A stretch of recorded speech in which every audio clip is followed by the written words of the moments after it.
talk about book supply, activity fees, technology fees, and fees in general. What does your school do with fees? This episode of the Christian Principles Podcast is brought to you by the Herzog Foundation. And as always, the thoughts and opinions expressed within this episode are those of your hosts and not necessarily the Herzog Foundation.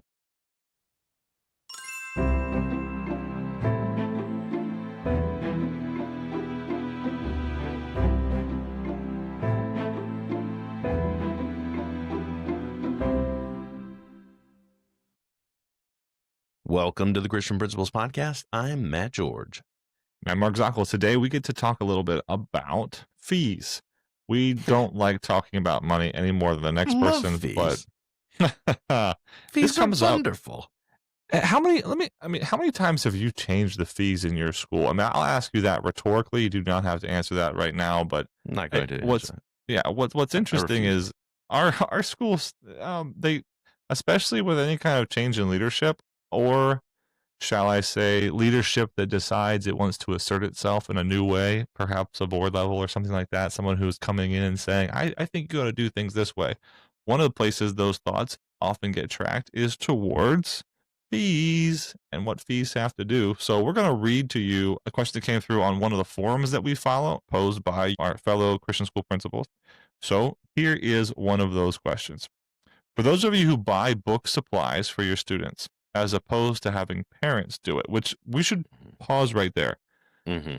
The number of schools out there that have parents purchase books for students generally is not as many. It's a low number as compared to the number of schools who purchase the books themselves. Yeah, Matt, right or wrong? Now, I think that would be my assumption as well.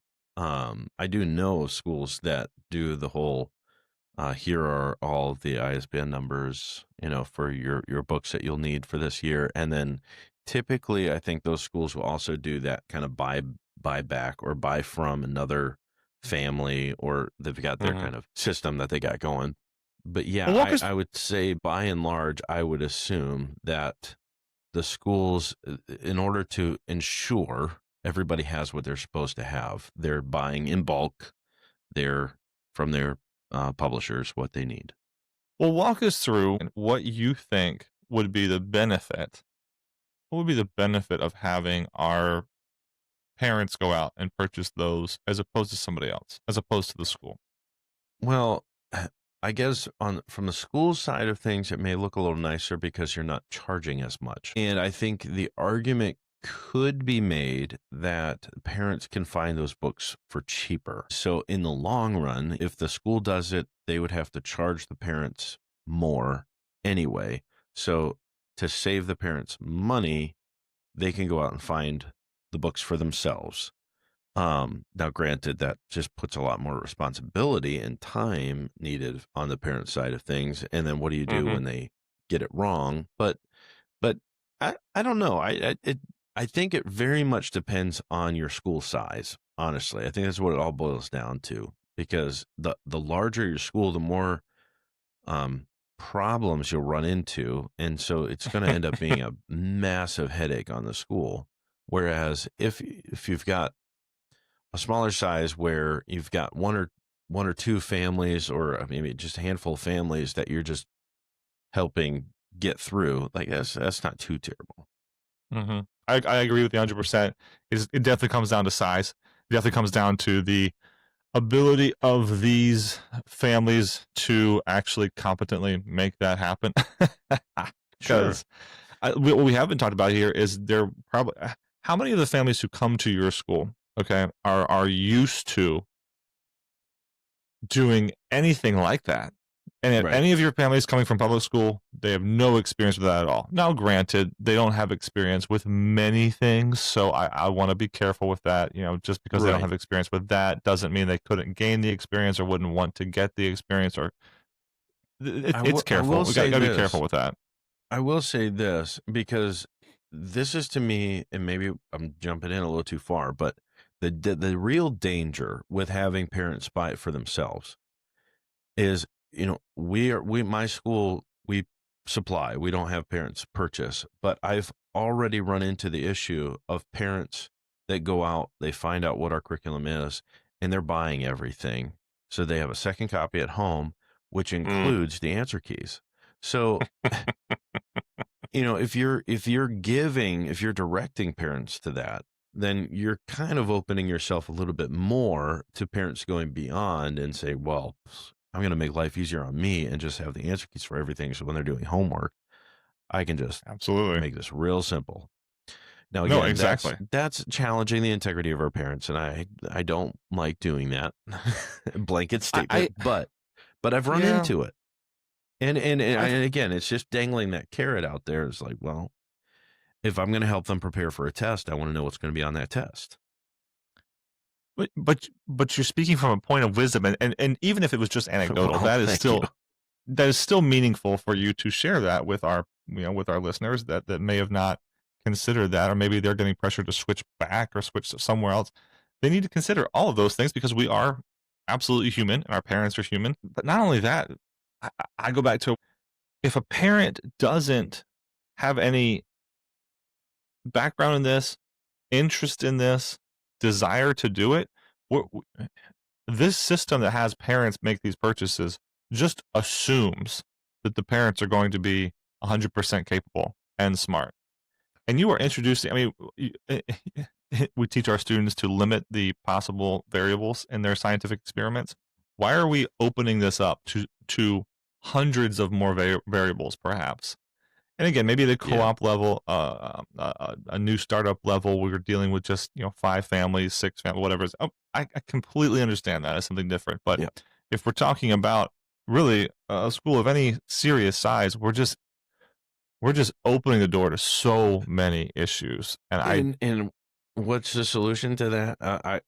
You're telling your teachers, hey, if we're going to have the parents go out and buy everything, which means they have access to all of this, you're writing all your own tests, you're writing all of your own cool, yeah. assessments. Don't ever just give the Which publisher. yeah, which is putting so much. Yeah, hopefully our Yeah, teachers are willing and able to do that anyway. But we are right. burdening them with something they may not be overly ready to be burdened with.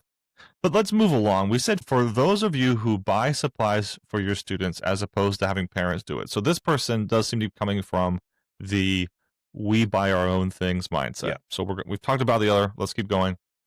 Do you charge a separate fee or do you lump it in with tuition? We'll go ahead and pause there. Do you charge a separate fee or do you lump it in tuition? Now, Matt, if I was going to ask you, Matt, what is your personal philosophy when it comes to what you list in your tuition cost versus what your personal philosophy or your school's philosophy, but I should ask you that, versus what you list as a fee. Could you tell me Mhm. about those two philosophies, if they differ, if they have differed, if they've changed over time, all that? Tell me about your philosophy of tuition and then your philosophy of feeing. Yeah, my philosophy of tuition would be stated simply this: what does it cost me as a school to educate this student? I feel like that has to be the only answer. I could be wrong.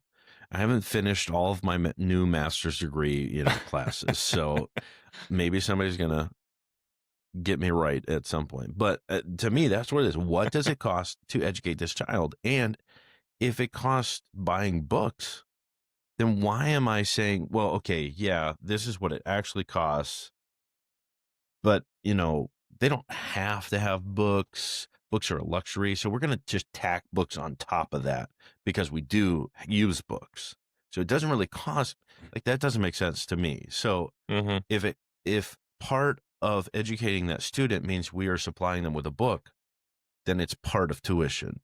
If educating this child means that we're going to have a projector, we're going to have screens, we're going to have laptops, we're going to have Chromebooks, whatever it is. Like, if we're, as a school, making a decision, that's what we feel is necessary to educate this child, it should be part of tuition. Okay. What way, if and to think that the philosophy for a fee is going to differ than a philosophy of tuition, what way would a philosophy of a fee change for be different for you? Yeah, a fee to me is elective.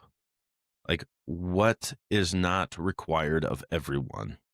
For me, not everybody plays sports. So to charge everyone with a sports fee, unless you do have your own facilities and everybody has access to those facilities. And so, if you say the majority of my sports fee is just maintenance of the gym, then yeah, that should probably shift over to tuition if everybody uses it.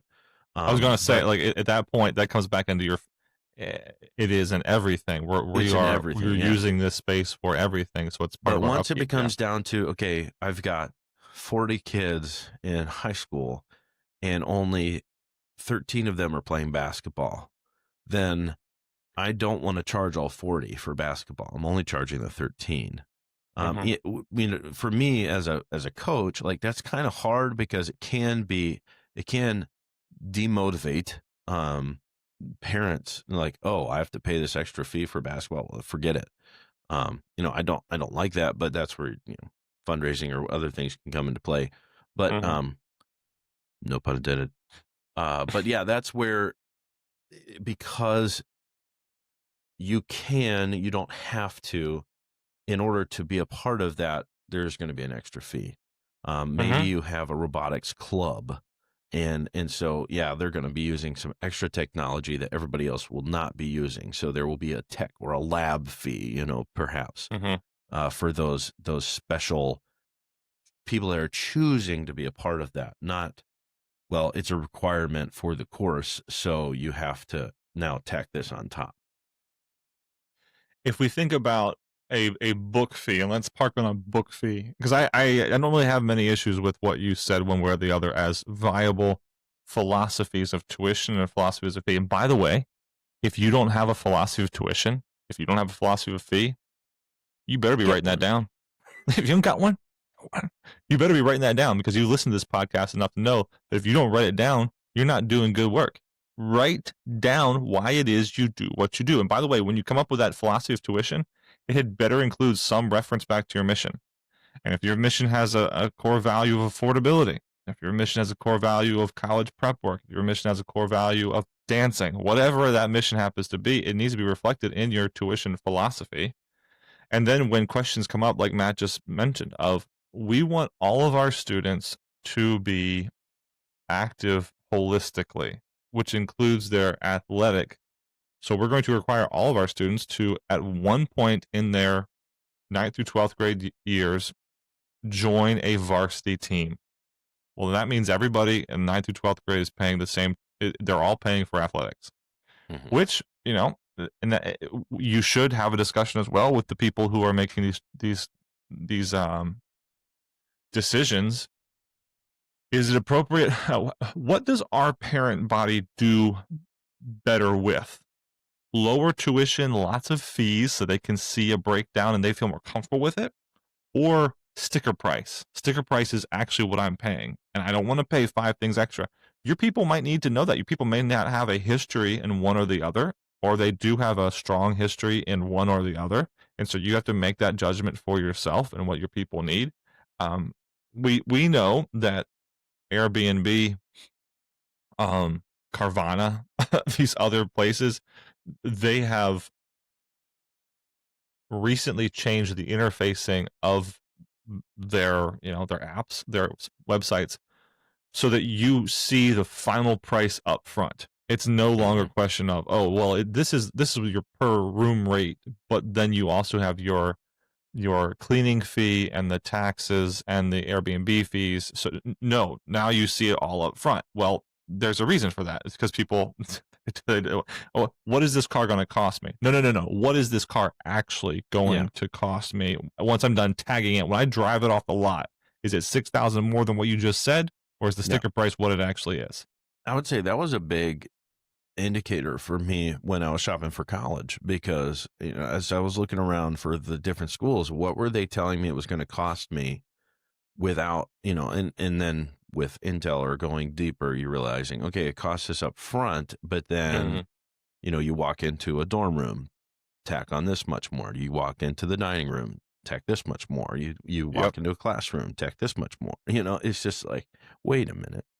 So that's not what it actually costs. And I'll say this too, to kind of shift back to your your fees versus your just full on tuition. If you say, okay, you're going to pay this much to be enrolled in our school, and now we've got these additional fees that you need to pay. What do you do? What is the reaction when a parent says, I'm not paying that one? Do they cease to get to come to school? Because if that's the case, then why is it separate? Why is it not a part of tuition? If it's okay, you don't have to pay that one. You don't have to pay for a book fee, but you got to buy those books. You've got to have the books. So that's where you then shift over to, all right, then you're going out and you're finding it for yourself. So I guess that would be the other question is what happens when a parent decides you're charging me this extra fee, I'm not paying it. Yep. And if you really broke down the entire school into its nuts, and which you should do, like you should know that it cost me this much to run the HVAC, cost me this much to run the gas, cost me this much to pay a teacher, cost me this much to do, all those things. And there should be a master list somewhere. If you haven't made that, go make that. Because if your tuition is based on anything else, then you're not doing it right. Your tuition needs to be based on the actual, the actual cost. And I'm not saying that's just because you come up with a tuition price of $20,000. That doesn't mean you're charging your parents $20,000 or even advertising that tuition is $20,000. You might still advertise it at $5,000 because you happen to have some kind of scholarship program, or because you might happen to have a church that covers facilities costs. But you still need to know what the cost actually is.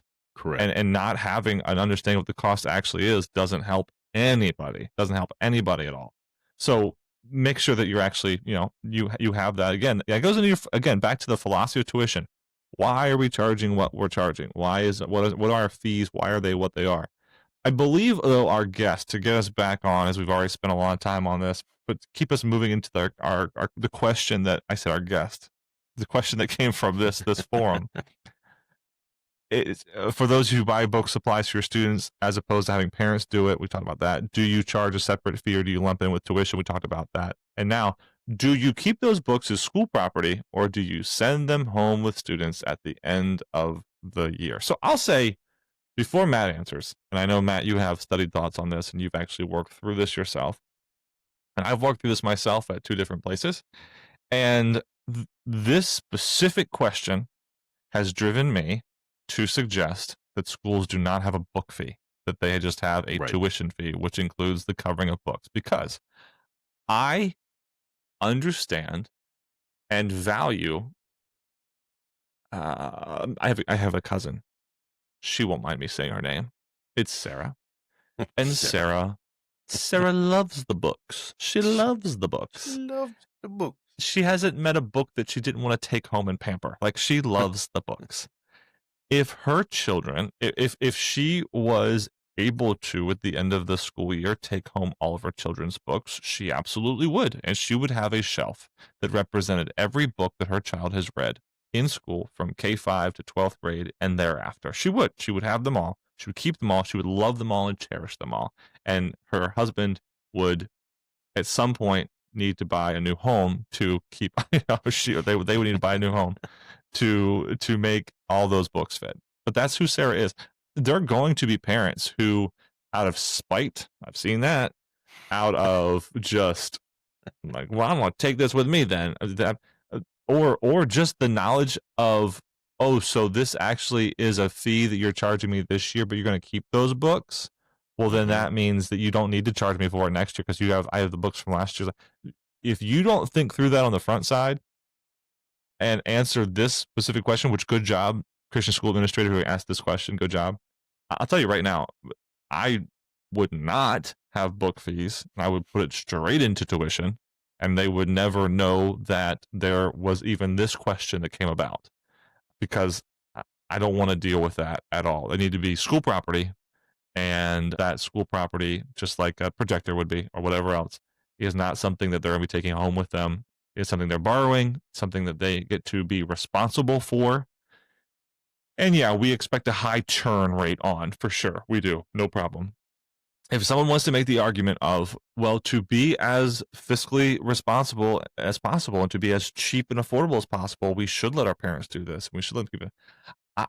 or for schools that have the question of we are starting up or we're small, we do not carry vast sums of savings year over year, so we need to charge a book fee up front to go ahead and purchase those books outright.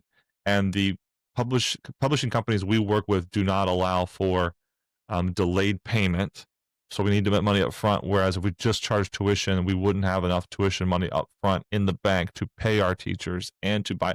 Okay, those are good thoughts. Those are absolutely fine thoughts, and that could very well be why you either need to construct a system to get you to a point, or in my opinion, you would need to construct a system of savings to get you to the point of being financially solvent enough for 3 years from now that you don't have to ask parents for this up front anymore, or something else.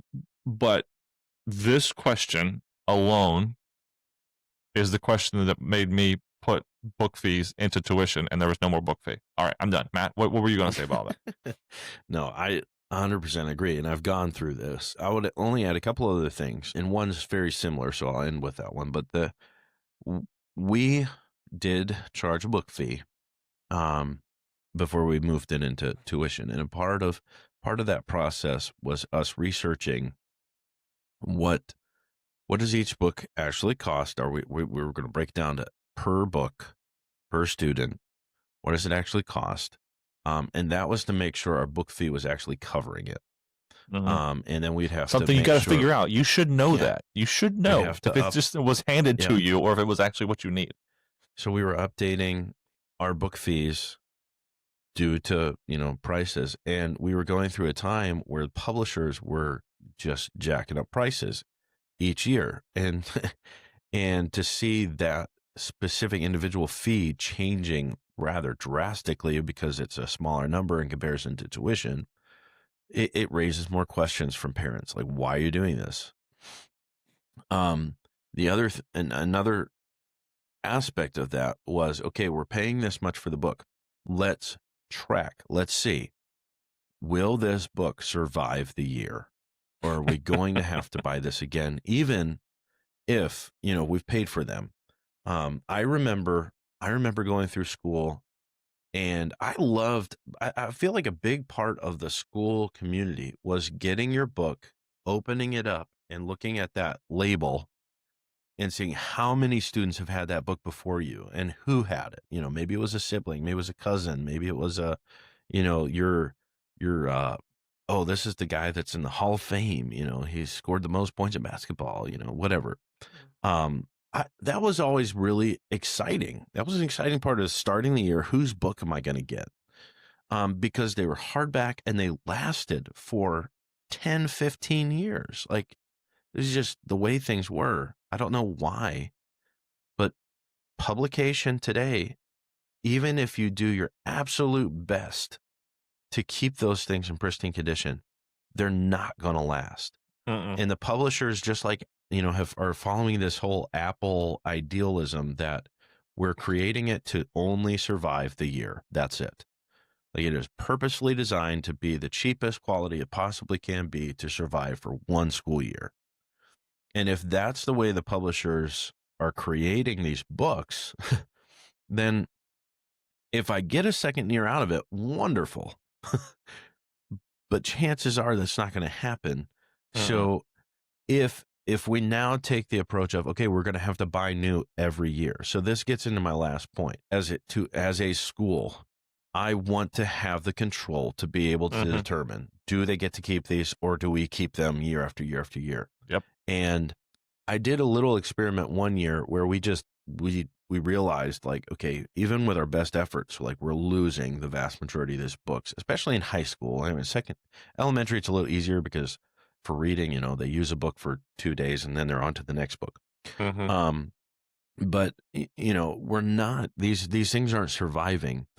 And so, I one year said, okay, these books are yours. And not only are they yours, but I want you to, write in them. I want you to highlight them. I want you to make it as easy for you to do well in this course as possible. And we did that for a year. And Did it have a drastic effect? I don't really think it did, and so that's where we went back to, okay, which of these books stand a better chance of surviving? So we'll again come in and say, okay, this book is not yours. This book is the school's property. Take care of it as best you possibly can. At the end of the year, if it's not good, there may be, and this is maybe the other part of the conversation. Do you have an additional fee if their book gets destroyed? And they have to replace it, which to me makes logical sense. If they have to replace the book that they already purchased, then yeah, they should probably pay for that. Um, but No, yeah, good so points. all of those have led us to put it into tuition.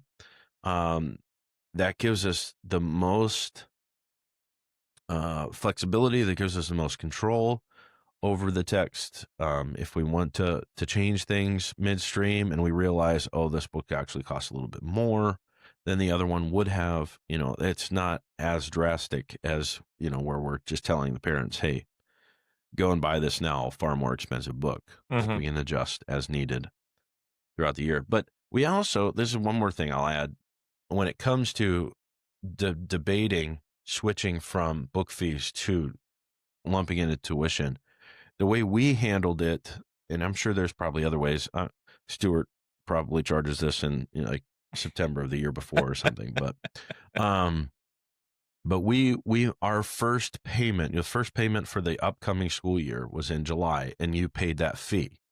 That was the first thing that you paid for, and for a lot of our families, that first payment was actually higher than most of their other monthly payments. And when we lumped it into tuition, it was not only less than that initial payment, but it was consistent throughout the rest of Mm-hmm. the year as they're paying. And we want that. That's another thing that, to me, like we were saying, do parents know and understand, what am I going to be paying every month to put my child in your school? And you can say, you don't have to go through, well, your first payment's going to be a little bit higher, and then it's going to even out eventually. Like, it's just, this is Yeah, what this you'll is be what it's paying going to every be. month. And again, you're going to make these calls for your school as you find to be most appropriate, what you need. We would say, as we made a general statement earlier, just from anecdotal personal knowledge, most schools do not ask parents to buy the books for their kids. Most schools are buying those books themselves. Most schools still have a book fee. We've given you some input here that we would see books as part of tuition necessary for the schooling. So outside of needing that money up front, we would suggest do away with the book fee, put it in tuition, and then have one less fee parents are covering. Um, but just so you know, it's out there. Something that this post doesn't get to, but we would want to get to in the couple minutes we have left, would be, can we say there's a standard fee that parents are expecting? If I'm opening up a brand new school, or if I don't know what the cost of teacher textbooks would be, what should I be asking of my parents to pay to cover book fees? What's a roundabout number I can expect to see if I'm way off or I'm right on it? Well, just so you know, we have this great tool, ChatGPT, that we don't use to code things with, but we do ask it to do cited research for us, as you could use this, or of course anything else, whatever you use, a Copilot, Flexity, whatever it is. You can ask, of course, this system to do cited work for you. And so, just so you know, I did tap in and ask ChatGPT to help me out with citing some Christian schools' fees that they found online. So, a couple of notes to make here. Most Christian schools excuse me, I want to be careful with how I say this. Often, Christian schools do not put any of their fees online, not only because then you have to change it year over year, but also because they would rather inform parents of that at a different point in the process of coming into the school. Some are fine with it up front. It's just like just like schools that do and don't list their teacher emails. Some do, some don't. So we are willing to say that many schools don't list their fees, and that schools that do list their fees, they may be in a subset of schools that are probably, if I want to say smaller, and smaller is very relative. Mm-hmm. Um, but let's just look through here and see what some of these schools are charging. Again, each one of these that I read off to you has a direct citation to a school website. So as we're trusting the school website to be correct, that's what we have here. So I see one that's $200 per student, one that's between 200 and 280. It's grade based. We haven't talked about that. Do your fees change from K5 to 12th grade? They probably should. 220 to 330 book fee per grade. Here's one that is K through 5, 200, third through fifth, 330. We see K5 to first grade, 200, first grade, 400. There's a 425 per student. That's at one school. Here's another school that is a published tuition that includes an enrichment fee. And the enrichment fee and the book fee seem to be $1,002 per student. Then we have the $300 in third through 12th grade. There's another $400 in K through 4, 450, 5th through 8th. And then we see one down in Florida that from K5 to the upper school is a range between $621 and $718. So I've presented to you a range that starts at $2,000 and goes up to $1,000, but just so you know, most of them are definitely in the $200 to $400 range as to what can be expected for a student book fee to cost. However, there are some other things to note here. There are technology fees that we've seen come up and be quite consistent for students, especially from schools that are asking students to provide their own tablet or a computer or something like that, where the school's purchasing it, but the student is then attached to that and then takes it with them upon graduation or something. So there is a $750 annual technology fee at Southview Christian School. There is a technology fee of $500 at Whitefield Academy. There is a $400 book and technology fee at Frederick K.C. Price III Christian School. And I've seen them be upwards. I've seen one at $1,200 at a school near us as well, which covers the purchase of a tablet, an iPad. So just so you know, there are some ranges for you to consider. As we talk about cost, though, I want to remind you about the Herzog Foundation, because the Herzog Foundation makes you a promise. If you come to one of our trainings, you get to bring yourself there. You travel yourself there. You drive yourself, fly yourself, bus yourself, walk yourself, Amtrak yourself, whatever it is. You get yourself there, we're going to cover the rest of it for you. We'll cover your lodging, your food. We're going to cover the awesome teaching that you're going to have in our series. But they do more than that. And in a recent review of the 2025 school annual year, they don't go by school years, the Herzog Foundation, but the 2025 year, they spoke of how they had seen a Medal of Honor recipient, Master Sergeant Earl Plumley, Dr. Ben Carson, and a U.S. Senator Eric Schmidt all come and be a part of their foundation's series with serious speakers, and those are open up to school leaders across the country. Of course, they saw 12 Christian school teachers recognized in Washington D.C., as well as 3 homeschool co-ops representing incredible growth and excellence in teaching. The Herzog Foundation saw over 200 schools founded and take advantage of their Schoolbox 2.0, or maybe it's the 1.0 and the 2.0 they had. The 2025 year was a record-breaking year of impact for the Herzog Foundation. Was it for you in the Herzog Foundation? Did you take advantage of the Herzog Foundation? Did you utilize the Herzog Foundation for what they could do for your school? If not, check them out, the Herzog Foundation, and tell them the boys here at the CPP sent you over.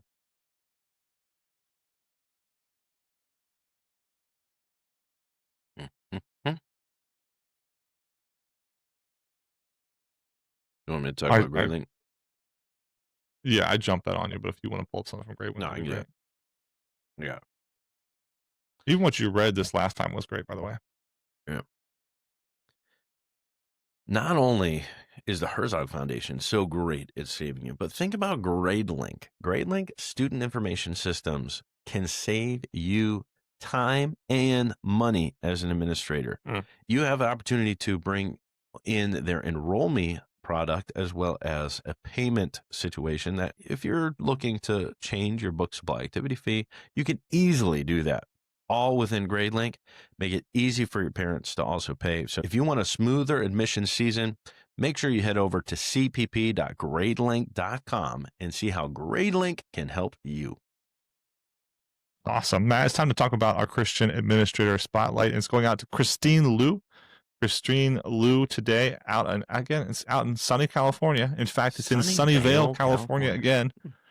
We've recognized the King's Academy before, but we're going to do it again, where Christine is the high school principal at the King's Academy. So, Matt, could you go ahead and pray for Christine now and her work there at the King's Academy and their football team and their I saw some high tech stuff going on in classrooms as part of their websites. The rotating carousel of pictures that comes through. I saw dance and I saw all kinds of stuff going on there at the King's Academy in Sunnyvale because it's sunny all the time.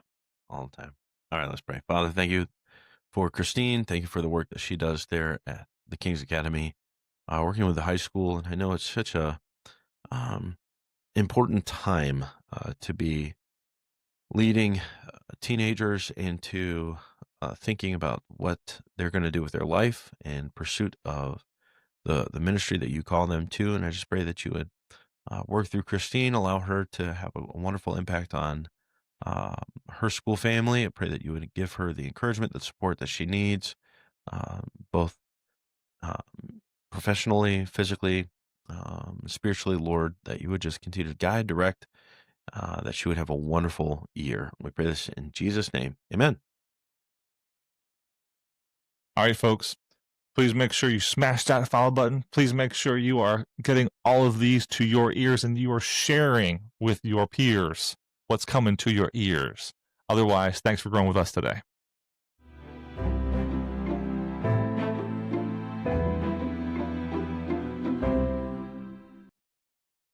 We want to thank you for listening. We're honored that you spend this time with us each week. Our heart is to bring you practical conversations and resources that really serve you as a Christian school leader. One of the best ways you can help us spread the word is by leaving us a review and sharing the podcast with other Christian school principals you're connected with. You can also follow us on Facebook and Instagram. Join the conversation and share any posts that resonate with you. Every share makes a difference in helping more leaders find encouragement and practical tools. And remember, the podcast is just one way we help. We also love serving schools through speaking and workshops. Our keynotes and sessions are designed to give you actionable strategies you can take back to your team and implement right away. If you'd like more details, just send us an email at info@christianprinciplespodcast.com. We'd love to connect. Until next time, thanks for joining us on the Christian Principles Podcast.